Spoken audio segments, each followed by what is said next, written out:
Documentos. Radio Nacional de España. El Círculo de Bellas Artes de Madrid.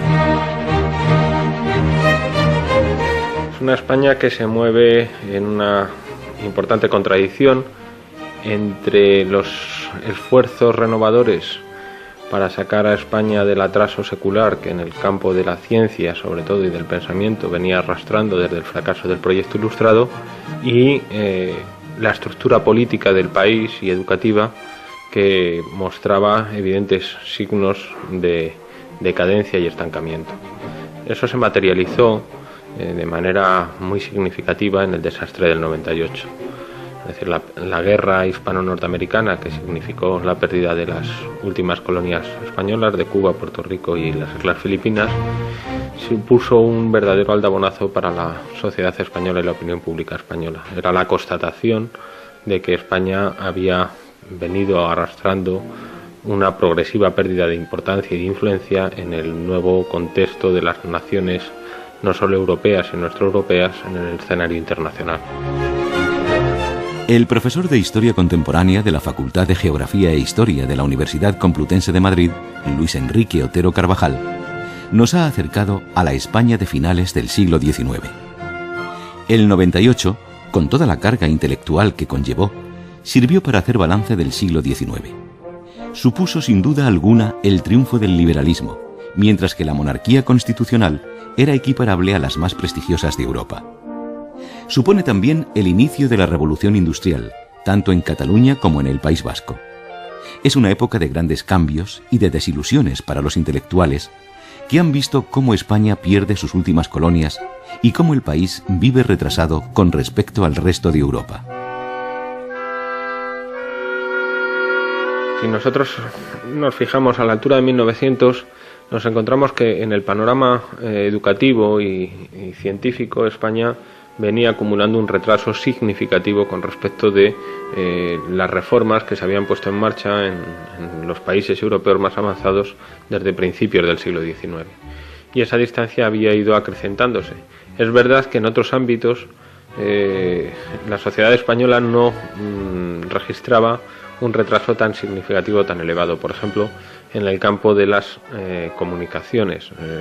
Si nosotros analizamos cuándo se produce el desarrollo de la red de la telegrafía eléctrica española, vemos que se hizo en un lapso de tiempo bastante reducido y bastante similar a los procesos del tendido de la red telegráfica en otros países europeos. Entre 1852, que se inaugura la primera línea de red de la telegrafía eléctrica española, que es la que va de Madrid a Irún y que permite conectar ya telegráficamente con el continente europeo, y 1865, es decir, en un lapso prácticamente de 13 años, pues las principales líneas telegráficas habían sido extendidas a lo largo y ancho del territorio español. Pero sin embargo, en otros ámbitos ese retraso era muy significativo, y a la altura de 1900 sí había una clara conciencia por parte de los regeneracionistas encarnados en la figura de Joaquín Costa, o por parte de los institucionistas representados en este caso por Giner de los Ríos o por Cosío, de que en el ámbito cultural y sobre todo científico y educativo, España, si quería insertarse de nuevo en el horizonte de las naciones más desarrolladas europeas, tenía que hacer un esfuerzo inversor, pero también de renovación de los contenidos y de las propuestas educativas. Yo creo que lo que había era un claro distanciamiento y un claro sentimiento de desengaño de los intelectuales con respecto de los políticos de la Restauración. Es decir, los principales intelectuales de la España de finales del siglo XIX y del primer tercio del siglo XX consideraron que los políticos de la Restauración no estaban a la altura de las circunstancias para poner en marcha las importantes reformas políticas, sociales y económicas que el país demandaba como consecuencia de ese atraso y de esa decadencia que ellos denunciaban que venía registrándose a lo largo y ancho del siglo XIX. Y en ese sentido, ante esa falta de confianza, esa ausencia de alternativas, pues los intelectuales tomaron la palabra y a partir de ahí tomaron un claro compromiso político que se materializó en su apuesta por un cambio de régimen, por el establecimiento de un régimen republicano que fuera capaz de llevar a cabo esas reformas que el sistema de la restauración había sido incapaz de llevar a cabo. Desde el último tercio del siglo XIX, España en general y Madrid en particular habían entrado en crisis. Esta crisis propició, no obstante, cambios considerables, gracias en gran parte también al desarrollo económico y demográfico que vivió la ciudad.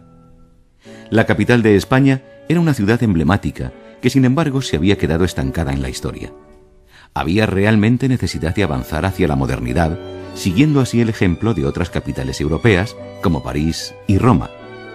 El ambiente madrileño, empujado por los intelectuales ávidos de influir en la vida política y en el desarrollo, adquiere mayor dinamismo, asume la idea de progreso y busca el camino hacia la imagen de una ciudad cosmopolita.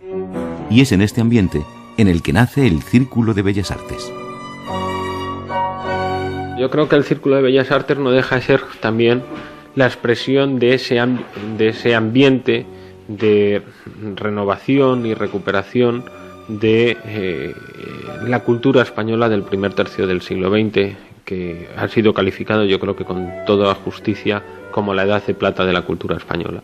Es decir, un espacio de encuentro en donde, junto con el Ateneo de Madrid o con las actividades desarrolladas en la residencia de estudiantes, lo que trataba era de traer a España aquello que en ese momento se estaba cociendo en los ambientes culturales, artísticos e intelectuales de la Europa del momento. Es decir, era, por así decirlo, el canal que pretendió ser, y de hecho en buena medida logró, el altavoz por el cual las nuevas corrientes de pensamiento, las nuevas corrientes culturales y las nuevas corrientes artísticas que en Europa se estaban desarrollando encontraran un espacio de acogida en el Madrid de aquella época. Y a partir de ese espacio de acogida, pues esas semillas encontraran también un terreno fértil en el cual florecer en la España del momento.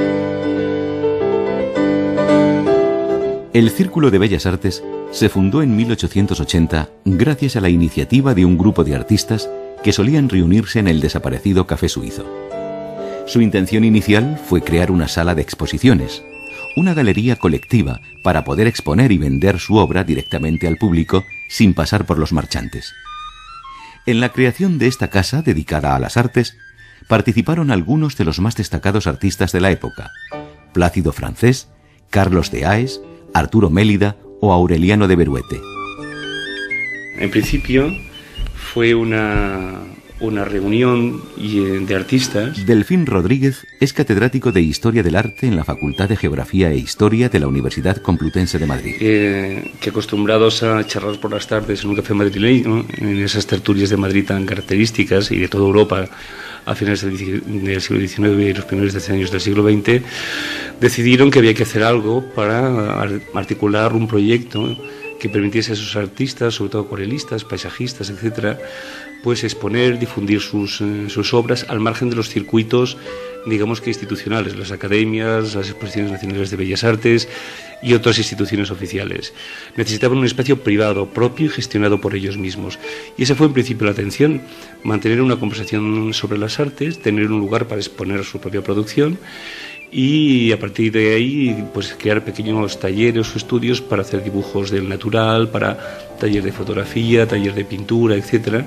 Es decir, a medio camino entre la tertulia y el café, el taller de artista y la sala de exposiciones. Esa fue la intención de este grupo de acuarelistas, muchos de ellos de origen valenciano, y el alma de aquella iniciativa fue Plácido Francés, que lo dirige en valenciano, acuarelista y pintor bastante importante en la época. El mundo de la cultura de la España del primer tercio del XX es un mundo en donde hay unas claras conexiones entre lo que podemos hablar profesores universitarios, periodistas, creadores literarios y creadores artísticos. Eso encuentra una de sus máximas expresiones en toda una serie de espacios públicos que se van a desarrollar en el Madrid de esa época, como es el clarísimo protagonismo del Ateneo de Madrid como punto de encuentro de esas corrientes intelectuales, culturales y artísticas, el mundo de las tertulias y de los cafés, en donde compartían espacio y debates y discusiones creadores literarios, profesores universitarios, periodistas y artistas, y algunos de esos espacios, como por ejemplo la tertulia del Pombo dirigida por Gómez de la Serna, o la tertulia de la Nueva Montaña, del Café de la Nueva Montaña, dirigida por Valle Inclán, pues eran lugares en donde se estaban discutiendo todos los problemas que atravesaba el país, pero que también estaban a la orden del día de los intereses de la cultura europea del momento. Se podía estar hablando del desastre del 98,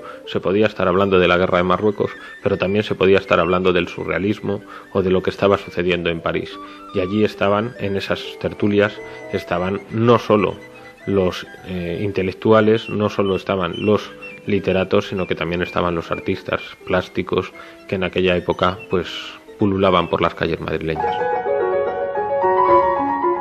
Realmente es una tertulia de pintores y de intelectuales que se reunía habitualmente en el Café Suizo. Juan Miguel Hernández León es el presidente del Círculo de Bellas Artes de Madrid. Yo siempre he dicho que Madrid tiene que agradecer al Café Suizo dos grandes inventos: la creación del Círculo de Bellas Artes y el bollo suizo.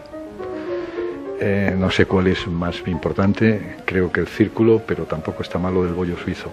Entonces, en aquella tertulia, que realmente había gente pues como Sorolla, Lardi y otra serie de artistas semejantes, había músicos como Bretón, Chapí, etcétera, decidieron montar una sociedad, una asociación, que básicamente tuviera como objeto dos cuestiones. Una era la posibilidad de debatir, de hablar, tal como venían haciendo de una manera mucho más informal en los cafés, en un sitio básicamente para artistas y para creadores.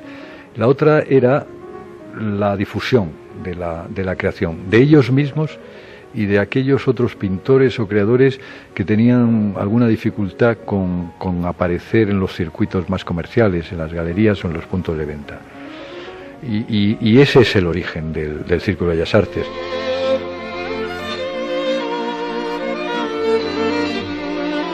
El Círculo de Bellas Artes era en estos primeros años un club privado de amigos. Solo los miembros tenían derecho a participar.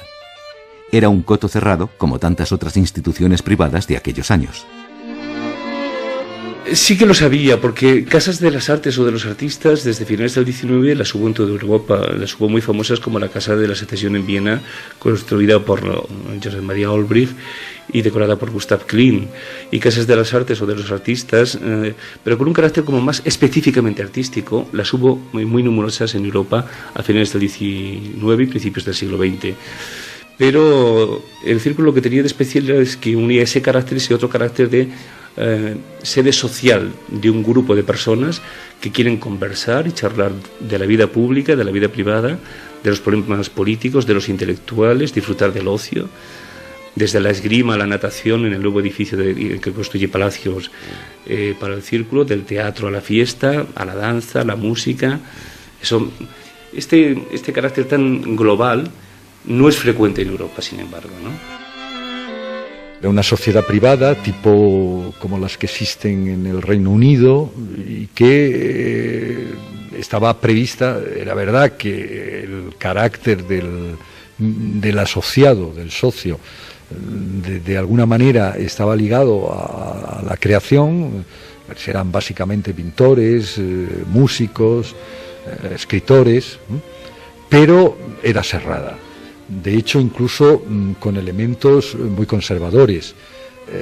Las mujeres no fueron admitidas como socios hasta bien avanzados los años 60. El primer torero que pudo dar una conferencia en el Círculo de las Artes pues fue Belmonte, en torno a los años 40. Es decir, que siempre tuvo ese carácter de club privado.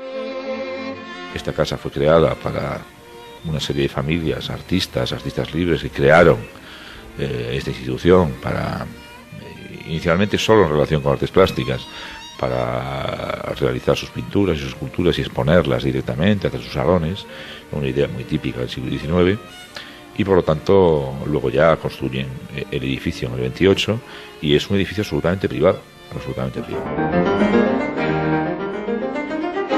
Pero además de lo señalado por Juan Barja, director del Círculo de Bellas Artes, este era un club privado con miembros exclusivamente masculinos que evoluciona con los tiempos. Es verdad que eran unos cotos cerrados. A lo largo del primer tercio del siglo XX son unos cotos que tímidamente, pero empiezan a abrirse, y empiezan a abrirse sobre todo por la decisión de una minoría de mujeres que están reivindicando un papel mucho más activo y mucho más protagonista en la sociedad de la época. Es verdad que para ello tuvieron que luchar frente a los prejuicios y las costumbres en donde la mujer había quedado marginada de esos foros y espacios públicos, pero a través del activismo de un grupo reducido de mujeres, cada vez más jóvenes en la España del primer tercio, jóvenes mujeres en la España del primer tercio del siglo XX empezaron a pisar determinados escenarios que hasta esa época habían estado cerrados al público femenino. Y sin embargo eran las protagonistas del Círculo de Bellas Artes. Quiero decir que la actividad social era inexplicable sin la presencia de la mujer. Desde el punto de vista de las actividades musicales, teatrales que eran tan intensas, las mujeres son absolutas protagonistas como cantantes, actrices, músicos, etc. Se conservan muchas fotos en el archivo fotográfico del Círculo de aquellos años, de los años 10, 20, etc., donde podemos comprobar esa presencia verdaderamente cotidiana, pero ciertamente en los estatutos del Círculo no previeron la aparición y la presencia activa de la mujer como socia o como socio natural y normal hasta hace veintitantos años.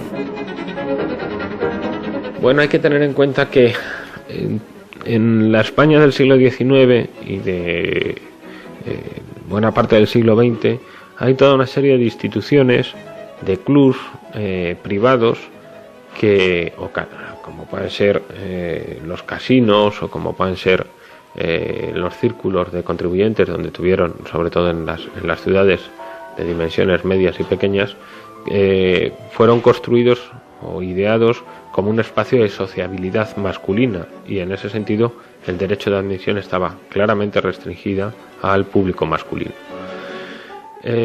Todas esas instituciones, por tanto, desde su propia constitución y su propia concepción, habían sido gestadas solo para un público masculino, y la dirección y la admisión de socios estaba precisamente en manos de las juntas directivas correspondientes, que estaban en este caso constituidas exclusivamente por hombres y que eran claramente reticentes a la entrada de las mujeres en esos espacios. Por tanto, en tanto que fueran en sociedades privadas, y mientras las juntas directivas no aceptaran la modificación de sus estatutos que permitieran el ingreso de la población femenina, pues a estos espacios tenían vedada su participación activa. Otra cosa es que pudieran participar como público asistente a las actividades que organizaban, pero no en la toma de decisiones o en la vida interna de este tipo de sociedades. El Círculo de Bellas Artes nació con vocación artística, aunque muy pronto se convertiría en un centro de difusión cultural, en el que poco a poco se iban incorporando todas las expresiones artísticas y culturales. En los primeros años, las actividades del centro se fueron extendiendo con rapidez, y en ellas participan la élite cultural de la época, ya que el conocimiento y la cultura estaban restringidos a unos pocos. Las líneas de investigación y las líneas culturales más avanzadas que se estaban desarrollando en Europa y que tenían a París como la capital cultural del continente europeo, pues estaban llegando a España con bastante prontitud y rapidez. El modernismo español no deja de ser la expresión de esas nuevas vanguardias que están cristalizando en el ámbito cultural o intelectual de la Europa del cambio de siglo. Y a partir de ahí, es verdad que reducido a una élite intelectual y cultural, pero sí están llegando esas influencias a España y están incitando pues el que aparezcan pues nuevos movimientos artísticos y culturales que van a encontrar una de sus máximas expresiones en la Barcelona de principios del siglo XX y en el Madrid del primer tercio del siglo XX. Yo creo que es una institución con una vocación artística y de defensa de los intereses y aspiraciones de los artistas al margen de los cauces institucionales. Había la necesidad de ser moderno al margen de lo oficial. Y se necesitaba desde un punto de vista privado y con el protagonismo absoluto y exclusivo de los artistas de una institución semejante. Es decir, había la necesidad de defender la libertad del arte y para eso se crea esta Casa de las Artes, que luego se hace más compleja y es más intensa desde el punto de vista social y cultural y político incluso. Tenemos que tener en cuenta que cuando hablamos de ese mundo cultural o intelectual estamos hablando de un mundo reducido a una élite cultural y social, es decir, el proceso de democratización de la cultura en la España del primer tercio del siglo XX pues era un proceso todavía muy incipiente, es decir, el acceso a la educación más allá de una instrucción primaria muy básica pues estaba vedado a amplios sectores de la sociedad española. En ese sentido, esa fue una de las grandes propuestas que encarnó el espíritu de la institución libre de enseñanza de propiciar una mayor democratización de la cultura española y que encontró una de sus máximas traducciones en el esfuerzo educativo y por la instrucción pública de la Segunda República Española, es decir, proyectos como por ejemplo las misiones pedagógicas o la Barraca dirigida por García Lorca, lo que trataban era de expandir la cultura o la alta cultura al conjunto de la sociedad española, llevando en este caso a los pueblos más recónditos del país pues aquellos avances como podía ser la enseñanza de la escritura, pero también el acceso a las creaciones culturales. La vocación artística del Círculo de Bellas Artes ha dejado su huella en los fondos de la institución, que tiene una colección de arte de gran importancia. Todos los artistas que de alguna forma participaban en las actividades culturales dejaban una obra como donación. A ello hay que añadir también el legado de Juana Mordó.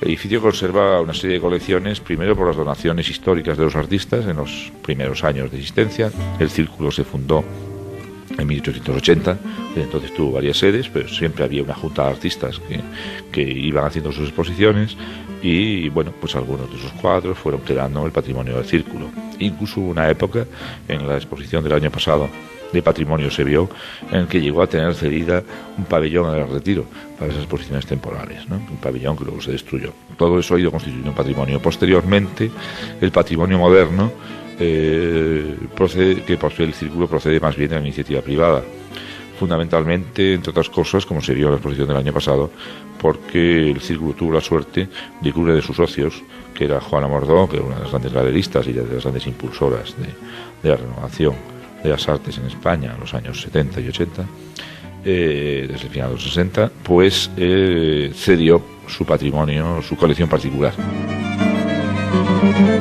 Pues que hay como dos momentos muy bien diferenciados. Uno, hasta desde 1880 a 1936, donde buena parte del patrimonio artístico es muy representativo de aquellos años.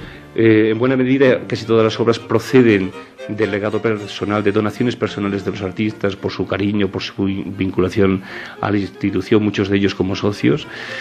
Y otras obras de aquellos años forman parte de la decoración permanente del Círculo de Bellas Artes del edificio de Palacios. Palacios había previsto no solamente la arquitectura, sino los programas iconográficos y decoración pictórica y escultórica.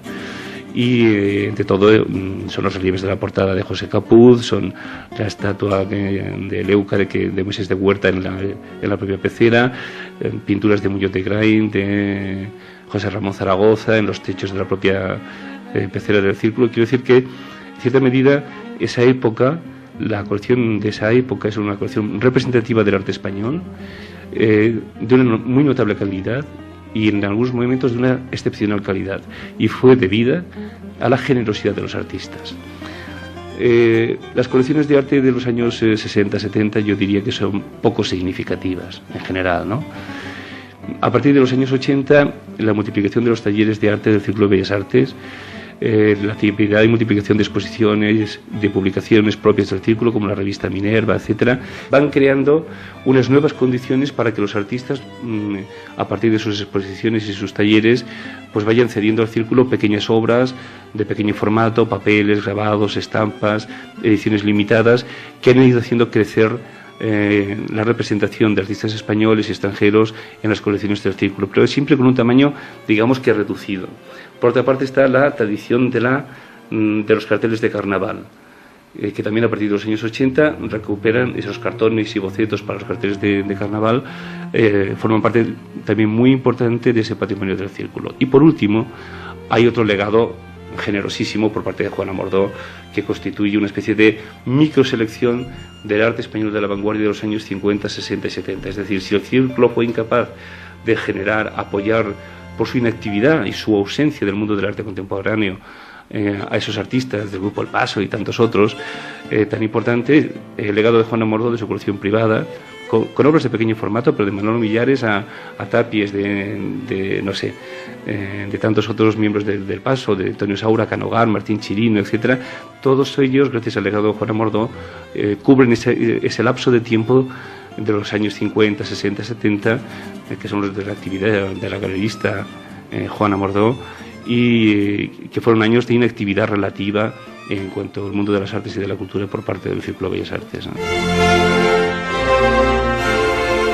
El Círculo de Bellas Artes se convirtió rápidamente en el centro de reunión de artistas y aficionados, al que acudían nombres como el compositor Ruperto Chapí, el maestro Bretón, los pintores Sorolla o Lardi. Los miembros organizaban bienales de arte, baile de máscaras, el primero tuvo lugar en 1891, clases de pintura con modelo vivo, entre otras muchas actividades. Y el Círculo no tardó en transformarse en el centro de la vida social madrileña. Su importancia e influencia lo demuestra el éxito de la Gran Cuestación para recaudar fondos para las víctimas del terrible terremoto de Granada de 1884 y su capacidad para organizar exposiciones en Francia y en los países escandinavos. Ni la vida cultural española, y tampoco la política, vivía ajena a lo que ocurría en el Círculo de Bellas Artes. Si nosotros vemos cuál fue la génesis de la evolución de la crisis del sistema político de la Restauración, podemos observar con una absoluta nitidez que los intelectuales tuvieron un papel protagonista en la búsqueda de alternativas políticas a un sistema agotado como era el de la Restauración. De hecho, Ortega y Gasset se convirtió en uno de los líderes espirituales de ese proyecto de renovación cultural y política de la España del primer tercio del siglo XX, junto con figuras como Manuel Azaña desde la presidencia del Ateneo de Madrid, y que acabaron gestando la Alianza de Intelectuales por la República, que fue un movimiento que terminó por ser decisivo en el cambio del régimen de la monarquía de Alfonso XIII, agotada en este caso con la dictadura de Primo de Rivera, y el establecimiento de la Segunda República el 14 de abril de 1931. En ese sentido, los intelectuales pues jugaron un papel destacadísimo en ese intento de hacer que España se reincorporara a la vanguardia de los países más avanzados de Europa, y cuya primera cristalización pretendió ser la instauración del régimen republicano en 1931. De hecho, hay dos instituciones en Madrid en los años previos a la Guerra Civil, que son el Ateneo madrileño y el Círculo de Bellas Artes, que cada uno en su esfera de intereses y en lo que podríamos decir que eran más especialistas, han tenido una trascendencia pública y que se ha traducido incluso en funciones políticas.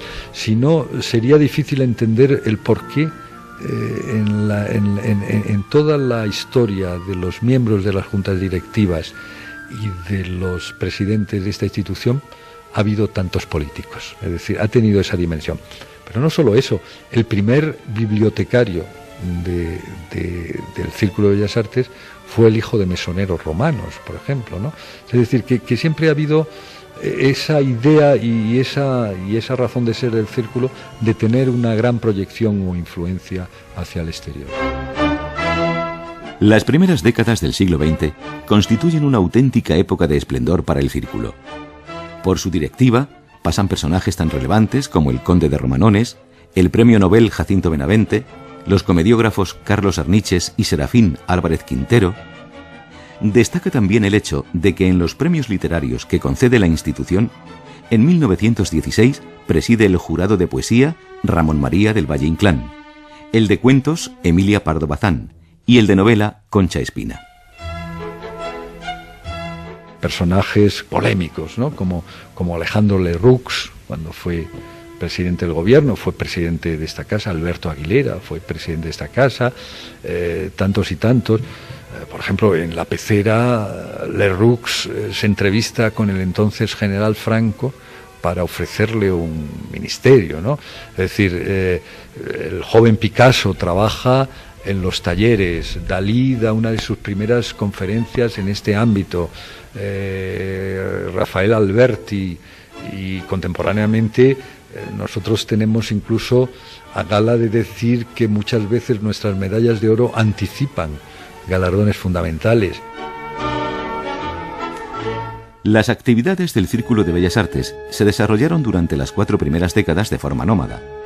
La institución carecía de sede fija, y después de unos pocos años en la calle Barquillo de Madrid, le siguieron otras 7 sedes sociales sucesivas, hasta llegar al edificio llamado La Equitativa, antes ocupado por el Casino de Madrid.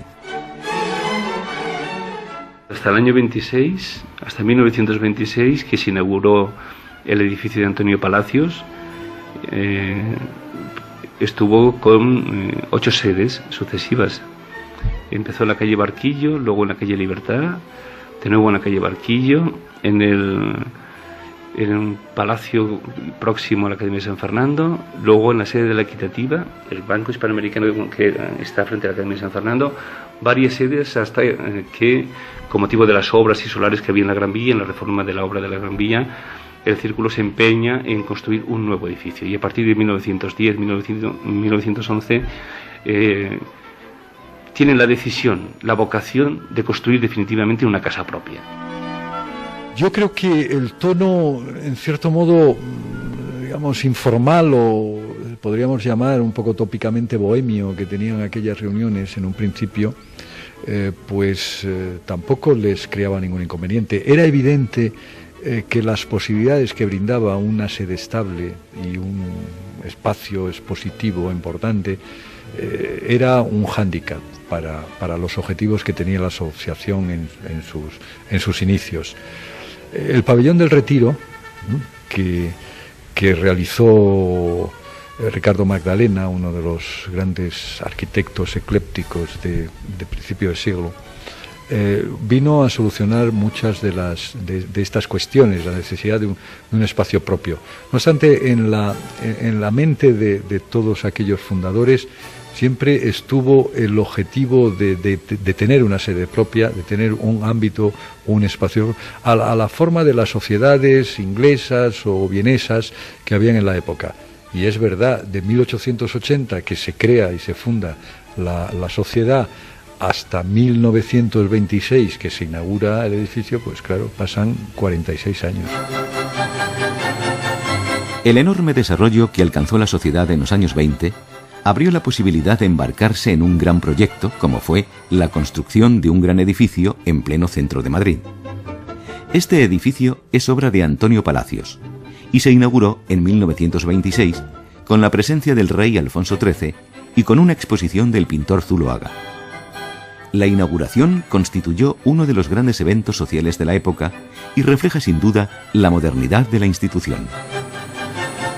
Es un edificio que tipológicamente se parece más a la Gran Vía, que es donde están los edificios más modernos de Madrid, ese momento, ¿no?, ese momento americano, entre comillas, digamos, de Madrid, que a un edificio de Alcalá, que son como más antiguos, ¿no?, más decimonónicos. Y en cambio esta casa es una casa ya que se ve desde la torreta, que está laterada, que no es un edificio con 2 torres sino con una, es un edificio muy moderno, de lo que se llamaban los atlánticos, se le llamaba ese tipo de edificios en esa época, este tipo de edificios que parece esa torre de mando allá arriba, etcétera, ¿no? Era un edificio moderno, evidentemente.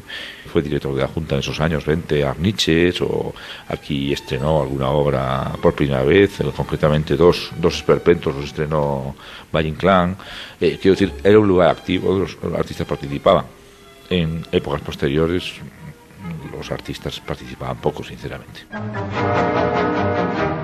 Pretendió dar respuesta y un rincón a todas y cada una de las actividades del círculo con ese edificio.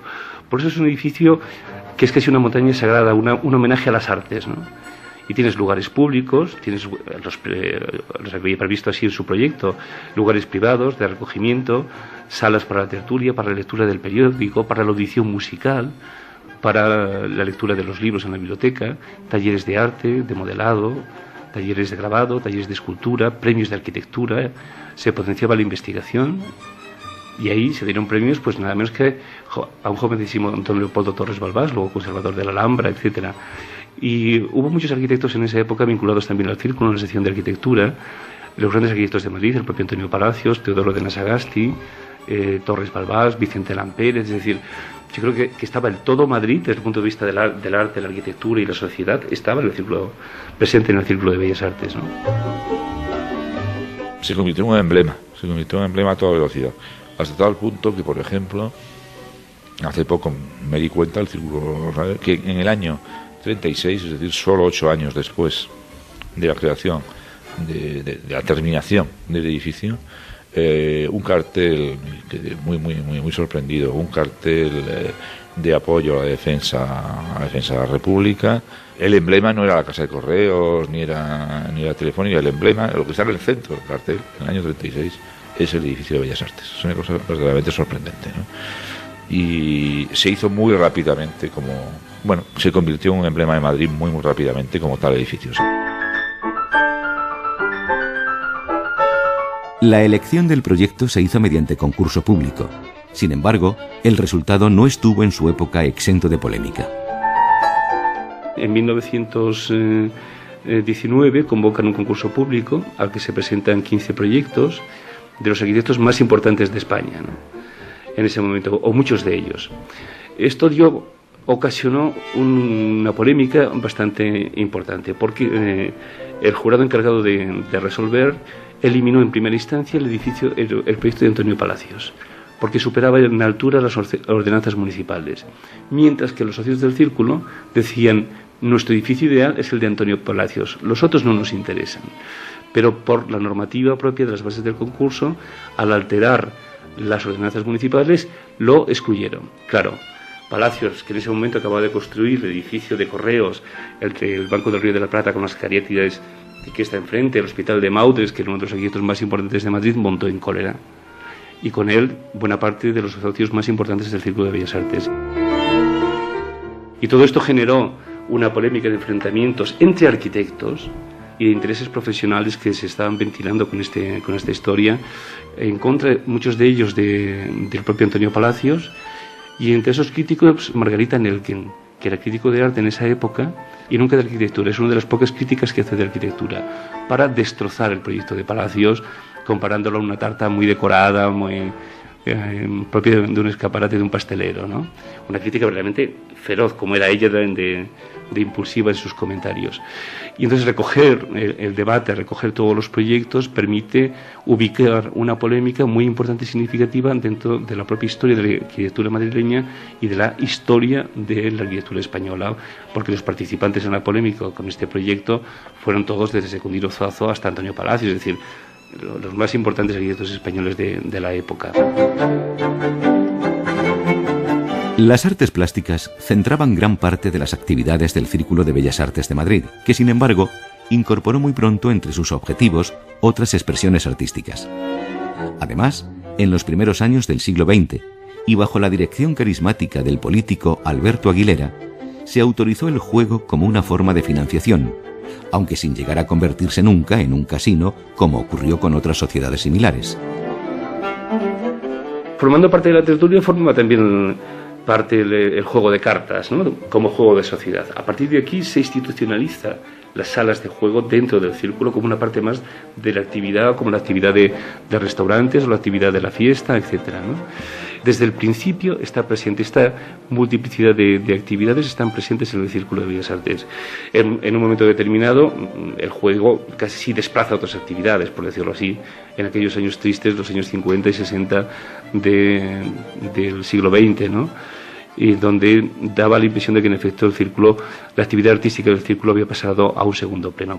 Pero antes de la Guerra Civil había un equilibrio verdaderamente extraordinario y las salas de juego constituían una fuente de ingresos muy notable que permitía el resto de las actividades, ¿no? Bien, es verdad que se entiende como un instrumento, una herramienta de captación económica, pero incluso durante la dictadura de Primo de Rivera, de manera más o menos velada o consentida, durante la etapa franquista, también de una manera velada se permite, el juego no es legal, no está autorizado, pero en el Círculo de Bellas Artes, y existen datos y documentos históricos, incluso se ha vivido, porque claro, en el año 83, cuando la nueva Junta presidida por Martín Chirino intenta renovar el Círculo de Bellas Artes, uno de los mayores problemas y más delicados es conseguir eliminar el juego profesional de las salas del círculo, y esto genera incluso muchos episodios de tensión histórica.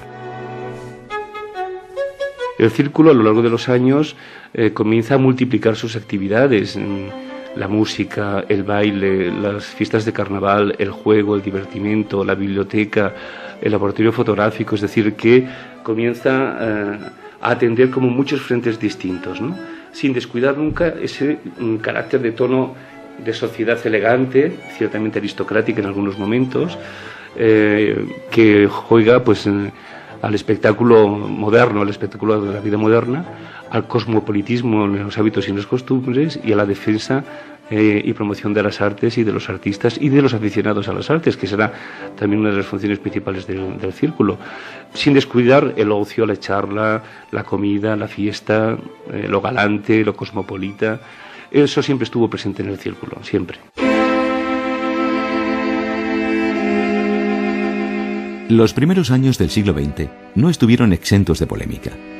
Los miembros del círculo se debatían entre convertir la institución en una sociedad recreativa o un centro eminentemente cultural. Finalmente ganó esta última opción, y las actividades se multiplicaron. Fueron años de bonanza económica que permitieron la construcción del edificio de Antonio Palacios. Pero el círculo vivió también momentos de grandes altibajos durante las primeras 3 décadas del siglo XX. La primera crisis económica coincidió con la dictadura de Primo de Rivera, que impidió gran parte de las actividades de sociedades como el Círculo de Bellas Artes o el Ateneo de Madrid, hasta tal punto que llegaron a pensar en fusionarse para salvar sus problemas económicos. Que realmente el círculo, como esa sociedad privada que es y tan atípica, ha tenido momentos mejores y peores a lo largo de la historia. Siempre ha tenido momentos críticos. Por ejemplo, cuando en torno a los años 20, a 1920, los socios toman la decisión de construir el actual edificio, es el momento, uno de los momentos más bollantes. Es decir, hay buenas relaciones con la administración, tienen dinero, hay aportaciones muy importantes de los propios socios, y la sociedad tiene recursos suficientes para meterse en esto que es, desde luego, una aventura casi utópica de construir este edificio en la calle de Alcalá. Años 30, crisis económica, remontada en torno a los finales de los 50 y los 60, crisis a partir de los 70, momento crítico, dramático en los años 80. De hecho, no hay ninguna candidatura que se presente a la presidencia ni a la junta directiva, y la junta de edad, que es lo que prevén los estatutos, toma la solución de ir al Ministerio de Cultura y ofrecerle al entonces ministro Javier Solana la institución y decir, bueno, aquí la tiene usted, si hay alguna solución, y si no, pues se disolverá como plantean los estatutos y el patrimonio pasará al Estado. Y es entonces cuando se crea el patronato, el consorcio del Círculo de Bellas Artes, que tiene como papel fundamental ejercer esa tutela económica y aportar recursos, bien entendido que siempre limitados, para garantizar por lo menos la supervivencia del círculo. El círculo como institución, ¿cómo se las ha arreglado siempre? Que al final siempre o un ministerio o un ministro interesado, porque los presidentes del círculo y socios del círculo en muchos casos los había de una alta representación en las magistraturas del Estado y en las instituciones políticas. El rey Alfonso XIII fue socio de honor del círculo, de tal forma que en determinadas ocasiones o el ayuntamiento o algún ministerio o de forma privada algunas instituciones oficiales apoyaron al círculo en la gestión de sus locales, en pagos simbólicos, ¿no? Pero que ayudaban a la supervivencia del círculo, además de las cuotas. Hubo épocas muy brillantes desde el punto de vista económico y otras de crisis verdaderamente cruel, ¿no? Y también es verdad que el círculo, a través de sus actividades, generaba muchos ingresos, es decir, las publicaciones, catálogos de exposiciones, ediciones especiales de carácter benéfico, las actividades en el Teatro de la Zarzuela, en el Teatro Real, que tenían que ver con la música o con la ópera, etcétera. Todo eso creaba un movimiento de dinero ciertamente importante. Y luego también, claro, la actividad del juego. Eso durante años fue una fuente de financiación importante también para el Círculo de Bellas Artes, ¿no? Pero a pesar de las crisis, el Círculo fue capaz de seguir siendo una institución cultural de referencia, organizando una de las primeras grandes exposiciones de arte de vanguardia dedicada a Matisse o Juan Gris, por ejemplo. Y a la sala de conversaciones continuaban acudiendo los intelectuales de la época como Santiago Ramón y Cajal o el escritor Fernández Flórez. En los años de la Segunda República hubo un ligero repunte de prosperidad que se vio truncado por el inicio de la Guerra Civil. El 17 de julio de 1936 se celebró el último acto antes de la guerra, una conferencia titulada La inquietud de Larra. Inmediatamente pasó a ser ocupado por las fuerzas de la República, especialmente por los grupos anarquistas, y se convirtió en una sede política. La actividad del Círculo desaparece por completo, ¿no? Son años muy duros, donde incluso en los sótanos del Círculo funciona una checa, muy conocida en Madrid en la época, e inmediatamente después de que termine la Guerra Civil es ocupada por los falangistas, ¿no? Que llegan a levantar y hacer un homenaje, por ejemplo, se conservan fotografías a una bandera con la esvástica nazi, y se crea una especie como de altar o de templo permanente durante unos años, un par de años, a cascos del ejército alemán con una bandera nazi. Son años en los que el edificio del Círculo es ocupado, primero por unos y después por otros. El Círculo de Bellas Artes tuvo una gran vida hasta la Guerra Civil. Después languideció, como casi todo, en cuestiones culturales durante la dictadura, porque prácticamente todo languideció durante la dictadura. En los años inmediatos a la guerra es ocupado directamente en las direcciones del Círculo de esa época. Hay incluso un general director los primeros años, es decir, es una ocupación verdadera. Luego ya se recupera de alguna manera, pero tiene una vida muy mortecina, una vida cultural, digamos, muy mortecina, en la que, sin embargo, estaban presentes otra serie de cosas con las que, evidentemente, pues no debe identificarse una casa de cultura, se convierte en una casa de juego ilegal protegido. Ahí están las ruletas que hemos enseñado el año pasado, que se tenían aquí. Bueno, se convierte en una especie de extraño balneario, y eso hace que incluso la dirección del Círculo, dentro de ese proceso de languidecimiento posterior, pues vaya troceando el edificio y dividiéndolo en oficinas y despachos y alquilando esos despachos al exterior.